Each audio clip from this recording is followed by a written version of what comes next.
अहिंसा परमो धर्म की। आचार्य गुरुवर श्री कुंद कुंद भगवान की।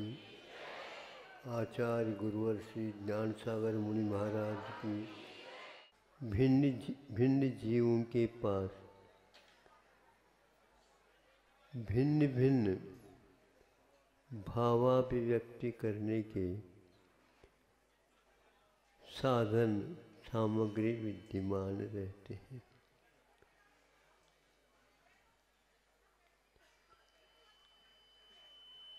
कभी कभी सोचने से ऐसा लगता है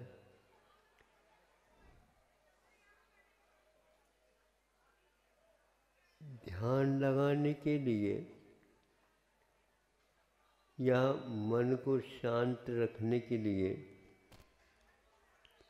भिन्न भिन्न चेष्टाएं की जाती हैं और करने के लिए शास्त्रों में विधान भी हैं। समयसार में एक स्थान पर उल्लेख किया है,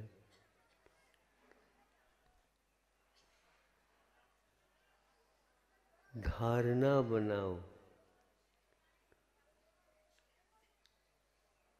यदि धारणा बनाते हैं मन की एकाग्रता हासिल होती, और यदि धारणा बनाए बिना बैठे उसमें मन की साधना नहीं किंतु दुर्भावना आदि को उसमें शामिल हो जाए। मौन लेने से पूर्व में किसी ने कहा महाराज कुछ दिन के लिए मौन दे दो। अभी मौन की आप साधना मत करो क्योंकि वह अलग ऊंची चीज है। फिर क्या करें महाराज, मन तो टिकता नहीं। मन को टिकाने के दूसरे और साधन हैं, उसको हम आपके लिए दे देते हैं।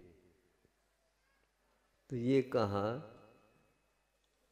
भीतर से वचन योग कब होता है अथवा हम बोलने की इच्छा कब करते, इसका अध्ययन करो। हम बोलते आप नहीं है, लेकिन बोले बिना रहते भी नहीं है।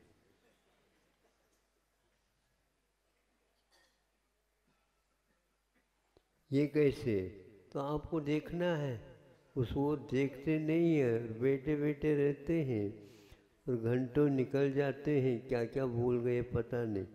ऐसा है नहीं। अंतर्मुहूर्त के उपरांत निश्चित रूप से वचन योग होगा, जिसने कुछ सोचा है तो। सोचता है फिर इसके उपरांत एक कदम आगे बढ़ जाता है वचन योग में। फिर इसके उपरांत उसमें शांति उसको नहीं मिलती है तो काय की चेष्टा और कर लेता। कोई व्यक्ति सुनने वाला नहीं है तो उसको बुलाता है, अथवा शांत बैठा बैठा ही दूसरे कोई व्यक्ति आ गए पास, वो थोड़े से थके हुए थे, बैठना चाहते थे, तो उनको देखा तो अब ये हमारे लिए आए हैं। चालू हो गए बोलना आपका, और 10-15 मिनट हो गए, पूछ तो ले कम से कम आप कहाँ से आए। तो वो भी पूछता है आप कब से बैठे यहाँ पर। चालू हो गई वार्ता। हम बोलते नहीं। यदि संकोच हो गया तो भैया पूछो नहीं उनसे, कहीं गुस्सा न हो जाए। लेकिन मन में कुछ न कुछ तो ये उठता रहता उन व्यक्तियों को लेकर के। वो व्यक्ति आपके लिए सोचने के लिए बाध्य नहीं कर रहे हैं, लेकिन आप सोच रहे हैं। फिर धीरे धीरे जो व्यक्ति दो बैठे थे उन्होंने भी सोचा कि ये कुछ हमसे बोलना भी चाहते हैं या कुछ न कुछ तो विकल्प है। आपके मन वचन काय की चेष्टा का यह स्वरूप किसी को ज्ञात रहे या न रहे, स्वयं को भी ज्ञात नहीं हो पाता। इसलिए मौन रहने वाले के लिए मन को भी बोलना चाहता है तो उसको चुप बिठाने की हिम्मत चाहिए, और उसकी इच्छा शक्ति प्रबल होती चली जाए तो भी नहीं, हमने संकल्प लिया है, हम बोलेंगे नहीं। अब सामने वाला कुछ ऐसे निमित्त बन जाता है, हमें देख करके तो आपने मौन तो नहीं लिया, ये क्या हो रहा है ये, हा? मन कैसा बोलता है, शांत बैठता नहीं। अब आप सोच लीजिए, पूर्व कोटि वर्ष को भी किसी एक साधक ने संकल्प पूर्वक मन वचन काय की चेष्टा के साथ संकल्पबद्ध हुआ, मुझे किसी से बोलना नहीं। तभी से असंख्यात गुण निर्जरा प्रारंभ हो गई, तो ये दुर्लभ होती है निर्जरा। तो वह उसमें व्यवधान के लिए कोई न कोई कर्म का उदय और आएगा, ताकि आपको बोलने के लिए प्रेरित करता रहेगा। क्योंकि ये दुर्लभ तो है ही, पक्का है। पूर्व कोटि तो बहुत लंबी चौड़ी है आयु अवधि, लेकिन कितने अनुभाग के साथ उसने संकल्प लिया, क्या मान करके इससे बंद होता है। हम निर्जरा चाहते हैं, संवर चाहते हैं, पुरुषार्थ मूलक कोई भी व्यवधान आ जाए तो भी, जंगल में इस प्रकार के व्यवधान आना स्वाभाविक है। कोई भी वन्य पशु आकर के उससे किसी भी प्रकार से घात लगा सकता है। उन सब में वह चिल्लाया नहीं, किसी को बुलाया नहीं, किसी से बोले नहीं, वहाँ से भगे भी नहीं। ये उपेक्षा संयम का आधार लेता है। लेकिन फिर भी संकल्प के अनुसार यदि सोचते हैं, उस संकल्प में कोई अंतर नहीं आया। कई लोग उतावली में मौन लेते हैं, फिर इसके उपरांत महाराज हमें प्रायश्चित दो, तो प्रायश्चित काय को भी है।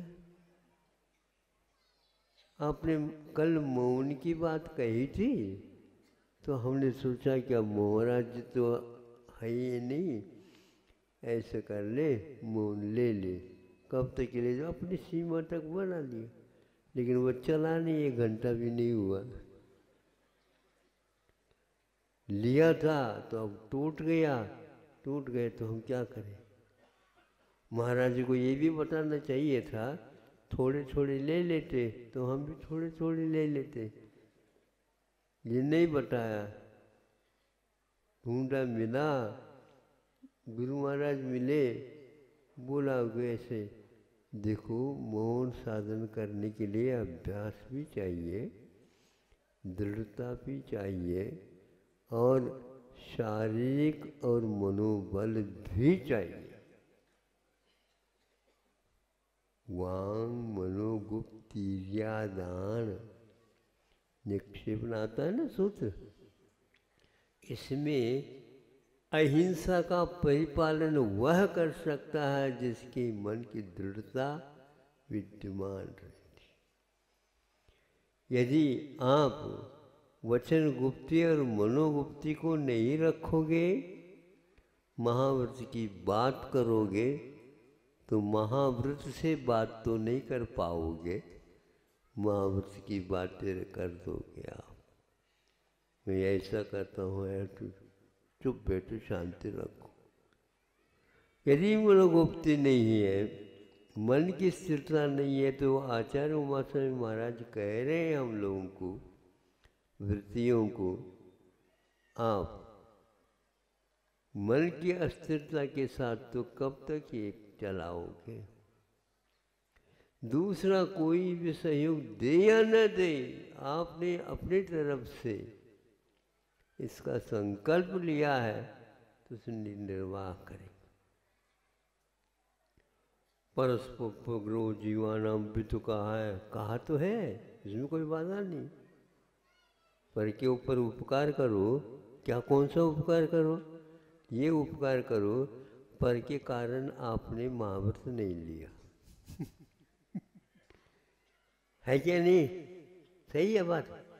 तो पर की अपेक्षा रखो क्यों? वो तो सब कर्म के ऊपर आधारित है। सहयोग मिलना नहीं मिलना, और देखो इतना हमने बड़ा पुरुषार्थ किया, इतना लंबा चौड़ा जीवन को संयत बनाया, कुछ आप लोग वो कर भी नहीं रहे हैं। सहयोग तो कुछ देना, नियम तो ले लो थोड़ा सा, ताकि आपके कारण मेरा महाव्रत निभ जाए। अरे तुमने सोचा ही नहीं क्या होता। वो नहीं भी देता तो भी वह उसकी कोई अपेक्षा नहीं रखता।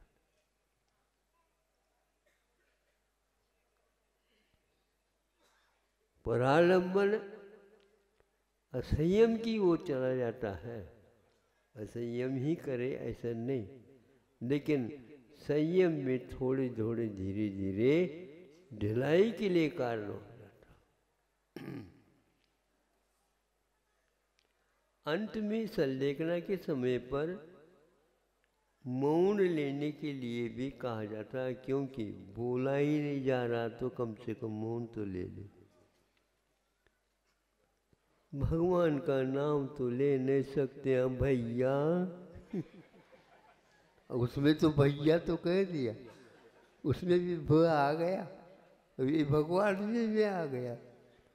मुख से भगवान तो बोलो, अरे भैया कितने बोले, ये बात क्यों बोल रहा है?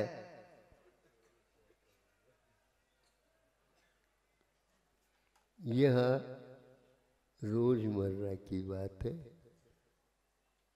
अंतर मुहूर्त में ये परिवर्तन होते हुए भी भगवान का नाम कितनी बार लेते हैं, ये बहुत ही कठिन।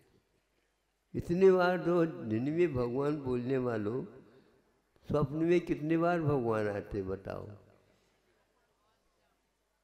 बहुत कम, नहीं के बराबर कहो तो था। बहुत कम और नहीं के बराबर में बहुत अंतर है। नहीं के बराबर का अर्थ ये है कि नहीं के समान। समान अर्थ से जो है एक अर्थ होता है क्या? बोल नहीं रहे हैं, बोला नहीं जा रहा है, नहीं समझे? और एक बात, जब कोई भी रहेगा ही नहीं यहाँ पर तो बोलना ही भूल जाएंगे, लेकिन फिर भी आप मौनी नहीं कहलाओगे। हमें याद नहीं आ रहा, हमें याद नहीं, पीड़ा हो रही है, और याद आ जाता है बोलना प्रारंभ कर देते। कई लोग अष्टमी चतुर्दशी के मान लो मौन लेते हैं, सप्तमी और नवमी के दिन फोर्स के साथ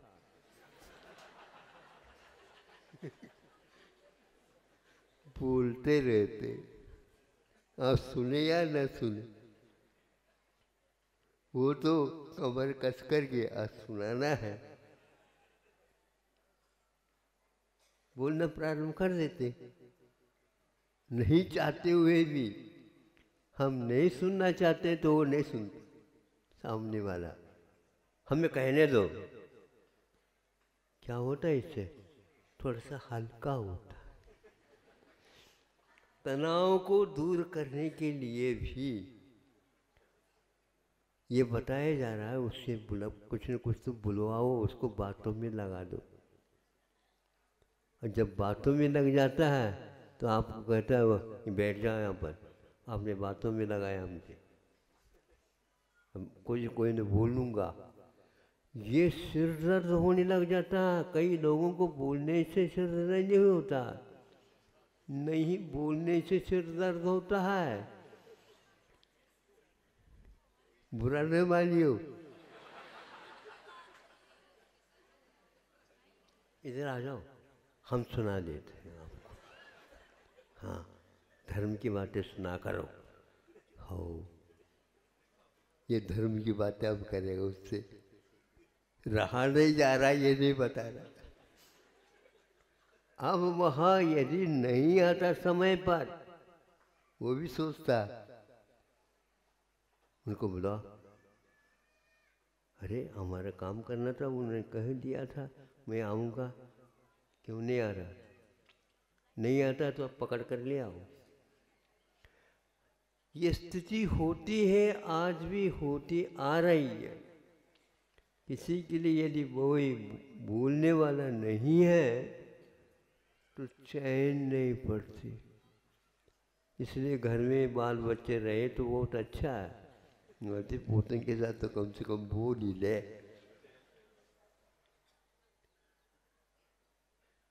ऐसे वृत्तियों की स्थिति यदि हो जाती है, उसके लिए मैं कह रहा हूँ, धारणा रखो।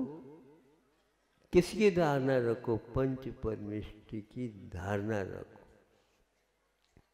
अब धारणा कैसे रहेगी? तो धारणा ऐसी रहेगी, वो क्या काम करते हैं, कैसे रहते हैं, वो किसी से कुछ संबंध नहीं रखते हैं।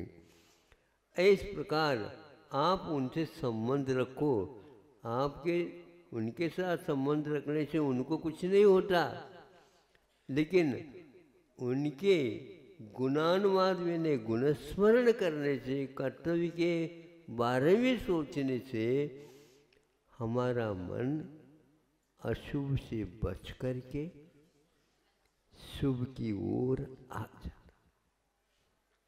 अशुभ की ओर आने के उपरांत शुद्ध की ओर जाने में देर नहीं लगती, क्योंकि उससे छूट गया, बहुत बड़ा काम हो गया।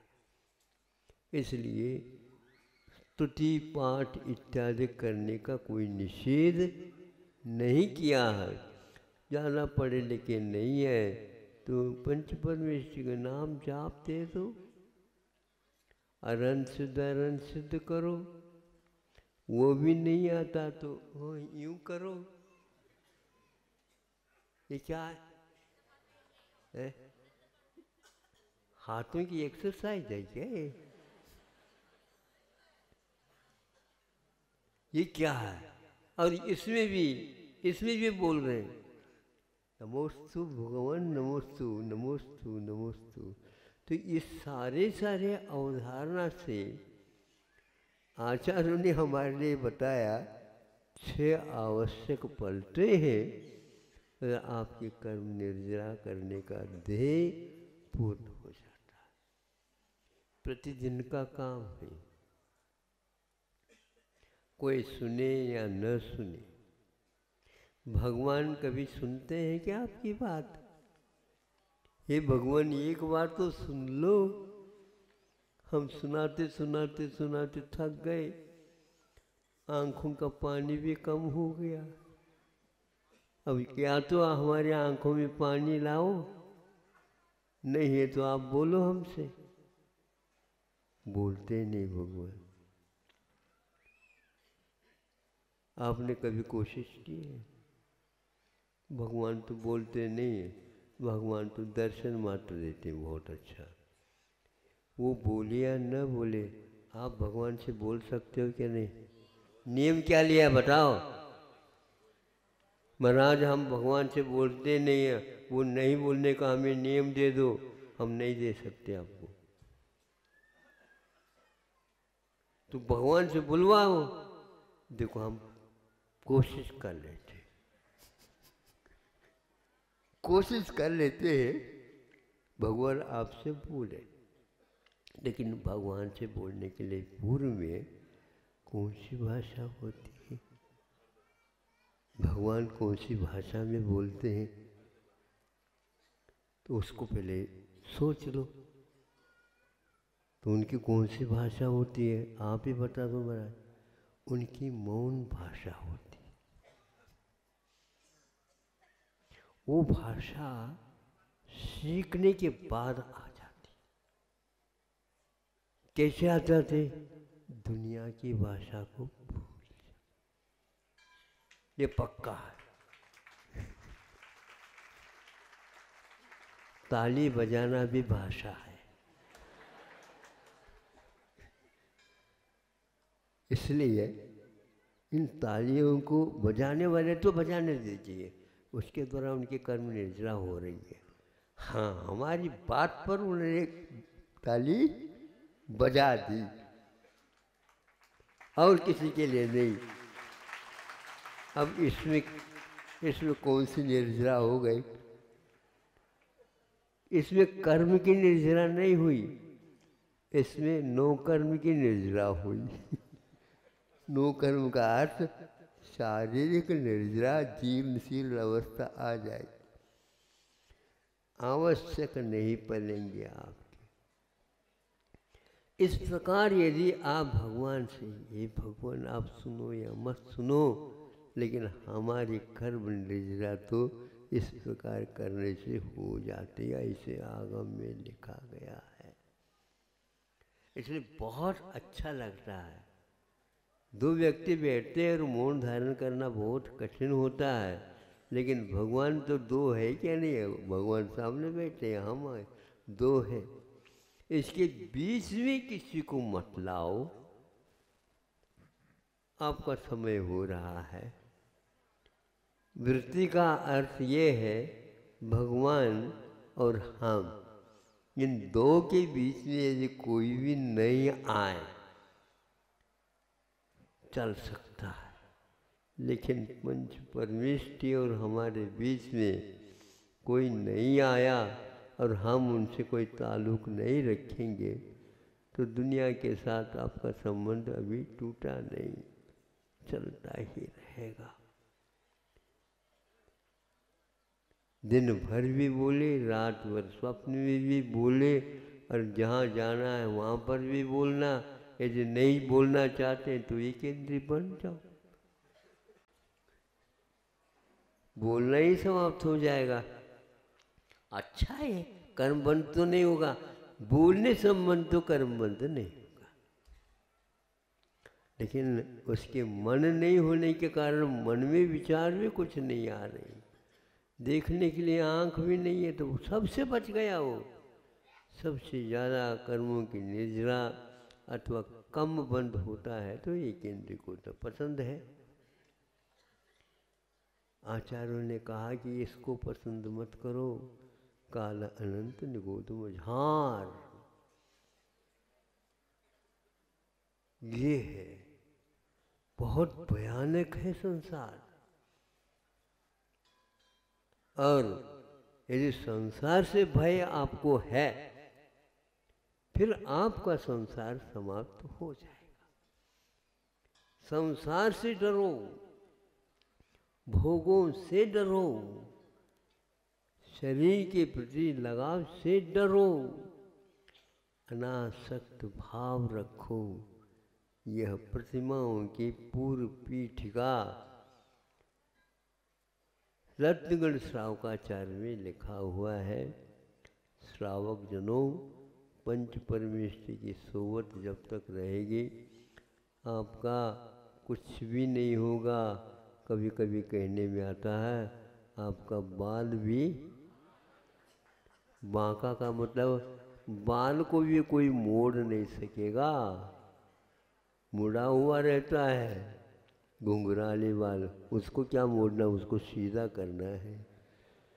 तो यहाँ मन में यदि कोई फितूरी है तो हम अच्छे जो व्यक्तित्व है उनसे संबंध छोड़ दिया, इसलिए ऐसा हुआ। व्रती बनना, किंतु व्रत लेने के बाद मन को ठिकाने में रखना ये बहुत दुर्लभ है। बनना भी दुर्लभ है तो ठिकाना रखना और दुर्लभ है। एकाध क्षण के लिए ठिकाना रखा और उससे 24 घंटा रखा तो था हम सुबह, नहीं, 12 भावना का चिंतन करने का कोई समय निर्धारित नहीं है। जब जागे तब सवेरा वाली बात है। इसको याद रखते हुए हमें बनती कोशिश पंच परमेष्टि को पंच गुरु चरण शरणो दार्शनिक तत्व पतक रही है।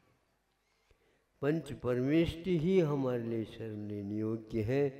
पंचायत मत करो, और बाकी जितने भी है सब पंचायत है। इसलिए आयतनों की आराधना करो, अनायतनों से छुट्टी लो, उससे बचो और इनमें रचो पचो।